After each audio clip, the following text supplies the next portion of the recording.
Quero desejar paz para todos os cristãos desse Brasil e todos os brasileiros que não têm compromisso com a palavra. Eu desejo um dia de alegria.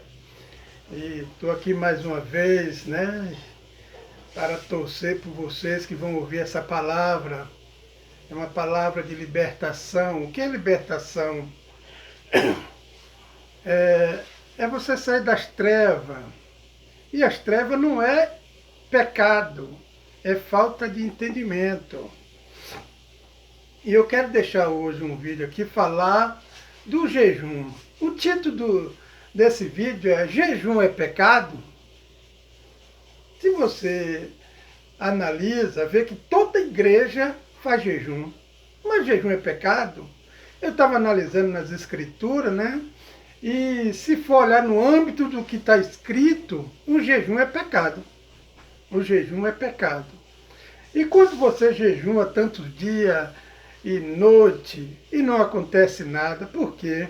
Porque na realidade você não percebe que o jejum é pecado. É por isso que a sua mente fica cauterizada e o Espírito Santo não consegue falar com você que o jejum é pecado. Que o jejum é pecado. Tem um irmão chamado Manuel, né? Manuel, um nome só, tem muito. Se você for olhar quantos Manuel tem no mundo, tem multidão. Mas como não tem sobrenome, então é qualquer um, né? E ninguém pode levantar qualquer processo falando Manuel, porque meu pai chama Manuel. Ele diz que eu pego um texto para fazer um pretexto. Mas eu quero dizer nessas escrituras, isso aqui, ó, essa palavra é a Bíblia. É a Bíblia. E na Bíblia, você for analisar bem, você vai encontrar nela texto, contexto e pretexto. Nessa Bíblia. Porque a Escritura, a Bíblia, foi tirada da Escritura. Trazido para nós aqui com versículo e capítulo. Né? A Bíblia. Mas a Escritura não tem capítulo nem versículo. Uma carta não tem um versículo. Eu vou escrever. Eu vou perguntar para você que vai assistir esse vídeo. Você já escreveu para uma namorada sua no passado? Pessoa da minha idade, que não tinha internet, não existia essas coisas. Então eu escrevi uma cartinha para a namorada, né? Lá na cidade de São Paulo, Bahia, Minas, onde fosse que você namorasse com a menina. Ou você estiver trabalhando fora de uma cidade para outra, você mandava uma cartinha. Mas na sua cartinha você botava, ó, fulana de tal, eu estou escrevendo para tu esse bilhete nesse capítulo e tu lê o versículo. Será que tinha? Não tinha. Então, as pessoas hoje, na sua ignorância, quer ler a Bíblia, né? Quer que você leia o capítulo todo, para dar revelação a ela. Mas se a Bíblia tem um capítulo, não é obrigado eu ler o capítulo todo. Eu só vou ler um versículo, porque eu quero ler um versículo para dar revelação sobre o versículo. Então eu quero ler a partir de agora, não ficar só nas minhas palavras, e quero dizer que jejum é pecado. Entendeu? A partir de hoje que você assistir esse vídeo e você jejuar, você está pecando. Eu vou revelar aqui no livro de Marcos, capítulo 1. Capítulo 2, no livro de Marcos, e o versículo 19, né? Eu vou ler um versículo, viu, Manuel? Eu vou ler um versículo. Que diz assim, ó. E Jesus disse-lhe, pode, porventura, os filhos da boda jejuar, enquanto com ele o esposo, enquanto tem consigo o esposo, não pode jejuar. Vou tornar a repetir esse versículo. No livro de Marcos, capítulo 2, verso 19. Jesus disse, pode porventura os filhos da boda jejuar, enquanto está com ele o esposo, enquanto tem consigo o esposo, não pode jejuar. A parte B desse versículo diz assim, não pode jejuar. Não pode jejuar. Agora veja só, no livro de Romanos, capítulo 13, você vai ler na sua Bíblia, capítulo 13, verso 9, diz assim, Paulo diz assim, ó, não adulterará e não matará. Tem mais algumas coisas nesse versículo. Mas, olha só, não matará e não adulterará. Eu só peguei essas duas frases, para não ficar falando muito. Mas ele aqui não adulterará, a palavra não adulterará. Na palavra de Marcos, capítulo 2, verso 19, não pode jejuar. Não pode, ó. Não pode. É mais pesada, essa palavra aqui é mais dura do que não jejuar, não adulterará. Não adulterará e não pode. Quer dizer, se não pode, eu não posso. Um ser humano, o dono desse objeto, dizer para mim, Roberto, se tu pegar isso aqui, eu vou te matar se tu tirar daqui. Eu posso te matar e arrancar tudo que tu tem. Quer dizer, o dono disso aqui falou que não é para mim fazer isso. E por que eu tenho que fazer? Se eu fazer, eu estou transgredindo a ordem dele. Agora, se você jejuar, você está sendo um transgressor desse versículo 19. Você está sendo um transgressor. Então você está adquirindo o quê? Maldição. E se você jejuar, o Espírito Santo não atua na tua cabeça, no teu corpo. Não vai atuar. E esse jejum aqui, agora eu quero mostrar mais outra coisa, viu, Manuel? Quando tu diz que era um pretexto, eu vou te mostrar um pretexto aqui. No livro de Marcos, capítulo 9, verso 19. Eu quero dizer para vocês que quando vocês assistirem esse vídeo, trava ele e anota e vai olhar esses versículos, esses capítulos e versículos. No livro de Marcos, capítulo 9, verso 19, Jesus fala que aquela casta de espírito só saía com jejum e oração. Olha só, no capítulo 9 e para o capítulo 2, há uma diferença de 7 capítulos. Significa que dentro de 3 dias Jesus falou uma coisa e mandou fazer outra, né? Ele estava explicando o discípulo ali que aqueles espíritos estavam ali naquele endemoniado, né? E Jesus curou o endemoniado. Então um demônio não é um espírito de cauda, um ser, um demônio. Porque se curou está a enfermidade, né? Ele estava doente. Então no livro de Marcos 2,19, Jesus fala para não jejuar. E no livro de Marcos, capítulo 9, verso 29, ele manda jejuar.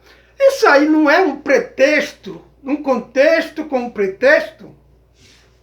Mas eu quero dizer para quem vai assistir esse vídeo, vocês que vão assistir pouco ou não, eu não vou pedir para você compartilhar, mas se você achar que está bom, você compartilha. Jesus fala para não jejuar, cá no outro ele fala. Agora, por que no livro de Marcos, capítulo 2, verso 19, Jesus mandou jejuar? Aí agora, meus amados, eu quero dizer para vocês que a revelação está aqui, ó, no capítulo 2, do versículo 19, de Marcos 2, né? Eu vou tornar a ler de novo e vou explicar a vocês porque ele fala aqui, para não jejuar, aqui, ó. Jesus disse, pode porventura os filhos da boda jejuar enquanto o esposo está com ele? Enquanto tem consigo o esposo, não pode. Não pode, né? Agora veja só, no livro de Marcos, capítulo 9, verso, Jesus fala que aquela casta de demônios só sai com jejum e oração. Agora, em Marcos, quem estava falando isso aqui? Jesus de Nazaré. Essa passagem aqui de Marcos 2, verso 19, quem estava falando foi Jesus de Nazaré. Então Jesus de Nazaré disse assim, quanto tem consigo o esposo. Ou palavra forte, enquanto tem consigo o esposo. Jesus de Nazaré não era o esposo da igreja, ele era o noivo. Então Jesus de Nazaré estava falando, enquanto você tem consigo o esposo, não pode. Porque Jesus de Nazaré, ele não era o marido da igreja. Ele era o noivo da igreja. O noivo da igreja. Então, por isso que essa passagem 2 e o capítulo 9, e o capítulo 2 de Marcos e o capítulo 9, se você for ler com a mente de Cristo, você vai encontrar um pretexto nessa passagem. Mas eu quero mostrar para você que o mesmo Jesus de Nazaré estava escrevendo 2, ele estava escrevendo o 9. Então aqui, quando ele falou que não pode jejuar, no capítulo 2 ele está dizendo lá na frente, depois da ressurreição do Cristo ressuscitado, que ele diz que está conosco até a consumação do século, que ele derrubou o templo de Salomão, em 3 dias reergueu outro templo, e esse templo não foi feito por mão de homem, que somos nós. Nós aqui é o templo do Espírito Santo. Na ressurreição de Cristo, nós não pode jejuar. Não pode jejuar. Depois da ressurreição de Cristo, que Cristo ressurgiu dos mortos, quem morreu foi Jesus de Nazaré. Será que você dá para entender isso? Essa palavra é ineflável. Eu quero dizer para vocês. Essa palavra é difícil você entender isso, mas eu estou revelando nesse dia para você. Eu estou revelando essa escritura. Essa escritura. Porque a Bíblia, você já cansou de ler isso aqui e nunca entendeu. Isso aqui, você nunca entendeu. Não é que eu sou melhor do que ninguém. É porque o Espírito Santo habita aqui. Habita neste corpo santo. Então, quando ele habita no corpo, é louvável que você entenda esse versículo 2 de Marcos, e o capítulo 2 de Marcos, o versículo 19. Porque ele está falando do esposo. Jesus de Nazaré era o noivo.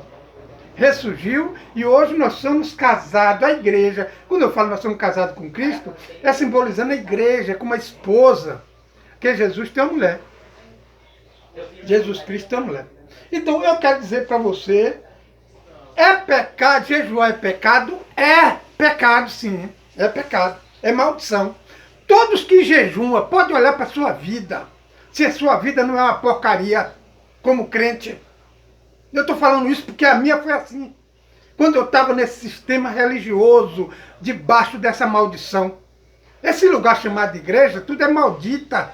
Não tem bênção, não tem nada para lhe oferecer, a não ser a lei de Moisés. E Paulo escreve no livro de Gálatas 3:10, diz, todos aqueles que estão debaixo da obra da lei estão debaixo de maldição. E no lugar que tem maldição, é maldito. É só entender esse esclarecimento, essa revelação, só entender nisso. Porque você lê essa passagem de Gálatas e passa por cima como se fosse um livro de quê? De receita de bolo. Bolo isso, aquilo outro, sai botando, bota no forno, comer, assou e comeu. É mesmo assim que o sistema religioso faz você entender a Bíblia e não as Escrituras. Então eu disse assim, quer ver uma coisa? Jesus jejuou 40 dias. Se você for ler Mateus 4, Marcos 1 e Lucas capítulo 4, você vê um pretexto nessas passagens. Você vai ver um pretexto. Porque a Bíblia diz que Jesus foi conduzido pelo Espírito ao deserto.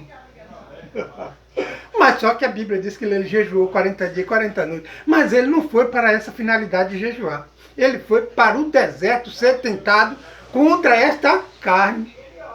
O diabo que tentou Jesus, esse aqui, ó, é a carne. Então, em uma passagem diz que é Satanás, em outra. Só que no livro de Lucas, diz que Jesus estava cheio do Espírito Santo e foi conduzido pelo Espírito. E não pelo diabo. Vê que se você for analisar entre um versículo e outro, aí tem um texto e um pretexto. Viu, meu amado? Então, se você, eu torno a repetir, se você jejuar, você está debaixo de pecado, de maldição. Com toda certeza. Aqui, ó, quem diz isso é a Bíblia. A Bíblia que diz isso. Possa ser que na Escritura não tem isso. Mas como João de Almeida, escreveu muita coisa na Bíblia, que se você for entender, é uma diferença de uma coisa e outra. Porque a igreja, Satanás, quando fala de Satanás, a igreja, o povo de Deus fica apavorado com esse nome. Misericórdia! Satanás vai destruir. O Satanás é uma ira, o símbolo dele, o significado de Satanás é ira. Quando você está irado, estressado demais, você está expelindo esse nome Satanás. Está expelindo do seu corpo Satanás. Não um ser que vai te destruir. Não é isso. Então, no livro de Marcos, capítulo 2, versículo 19, ele diz que hoje, depois da cruz, você não pode jejuar. Depois que Jesus ressuscitou, Jesus, o Cristo, ressuscitou, você não pode jejuar, meu irmão. Saia desse marasmo, esses pastores gulosos, só querem o teu dinheiro e te ensina uma heresia. Isso aqui, quando você jejua, você está pisando no sangue da aliança, no sangue da nova aliança. Você está profanando o sangue de Cristo. Você está desfazendo de tudo que Cristo fez na cruz. Que ele ressuscitou e te deu a vitória. Olha o que Jesus fez. Ele levou sobre si o teu pecado, tua maldição, tua dor, tua enfermidade, e tu é salvo. Aí os pastores dizem, para tu ser salvo tem que entrar nas águas, para tu ser purificado tem que jejuar, tu tem que comer o corpo de Cristo, tu tem que dar dízimo. Tudo isso foi eliminado na cruz. Você é livre, você é salvo, e salvo para sempre. Porque Jesus não salvou os crentes, não. Jesus salvou o mundo. Jesus salvou o mundo. Então a igreja, ele vai com essa ignorância, né? Prega esse evangelho de dinheiro, de toma aqui, dá lá, eu tenho que dar para receber. Jesus já não deu tudo. Veio o que Deus diz, que deu a terra para o homem arar. Então eu preciso fazer alguma coisa para ter algum benefício debaixo desse céu. Se é tudo já dado para nós, é um direito nosso como herdeiro, como filho. Eu quero dizer uma coisa, revelar uma coisa para você assim, ó. Quando alguém dizer que tu é ovelha, então Jesus não morreu para tu. Jesus não morreu, meu irmão, porque tu é filho, foi reconciliado com Cristo. Cristo te apresentou a Deus como filho, herdeiro e co-herdeiro com Cristo. Olha que benefício a igreja tem e não entende para isso. E não entende para esse lado das Escrituras. Fica baseado no que o pastor prega. Só fica se alimentando do barrigudo, dizendo que você tem que subir monte, dizendo que você tem que orar, dizendo... Eu quero revelar uma coisa para você. A tua oração surte efeito, ó, porque a tua vida é a mesma. Tu só mudou uma coisa que tu mudou. Tuas vestes mundanas para vestir o roupão grande, se fechar todo, ó, ficar bem fechadinho o corpo. Só isso que tu mudou. Tu deixou de xingar e manteve uma boca fechadinha. Não, tu não xinga mais, mas tem crente que xinga. Então, quer dizer, a tua mudança espiritual só foi essa. Porque em Cristo, se tu atentar com a presença do Espírito Santo dentro de você, você vai entender essa Bíblia aqui, ó, que ela não é um pretexto. Ela é a palavra de Deus, que você precisa revelar ela para você se alimentar. Quando Jesus disse assim, ó, eis que tu a porta e bato, se tu abrir, entrarei e cearei contigo e tu comigo. Quantos coração está aí fechado no sistema religioso, na lei de Moisés? Quem tá debaixo da lei de Moisés está com o coração fechado. E aí eu te pergunto, quem é o cabeça dessa igreja no sistema da lei? Moisés. A lei é o diabo, Moisés. Então quer dizer, quando Jesus disse que ele entra, passar a cear contigo e tu com ele, significa que o Espírito Santo vai entrar no teu coração e começar a revelar as Escrituras para tu sair desse marasmo, desse engano aí, dessa hipocrisia, essa igreja hipócrita. Quando Paulo diz que a gente vai trazer o rudimento lá do Velho Testamento, um rudimento pobre, fraco, que de novo a gente vai trazer. Paulo explica isso, é rudimento, doutrina de homem, vontade humana. Esse evangelho de Cristo já foi pregado até os confins da terra. Paulo escreve isso, que o evangelho já foi pregado e chegou ao fim. Ainda fica vocês esperando o fim dessa era. Isso não existe. Abraão diz que geração vem, geração vai. Abraão não, Salomão. Perdão, Salomão escreve que geração vem e geração vai e a terra permanece para sempre. Essa terra vai destruir? Quanta geração depois da ressurreição até agora? 20 gerações e alguns anos. alguns meses ou anos, já surgiu. E por que Jesus não voltou ainda? Porque o teu pastor fica te enganando, dizendo que Jesus vai vir nas nuvens. Oh, misericórdia! Eu quero dizer para você, ler João capítulo 21, verso 2, para você, se o Filho do Homem não já veio. É discernimento, filho. É discernimento, igreja de Deus.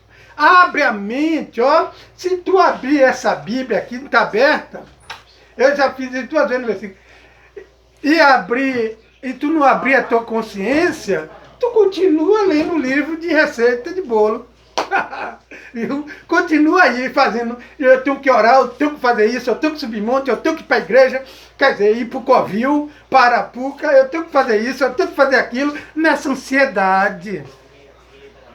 Jesus disse para você ter paz.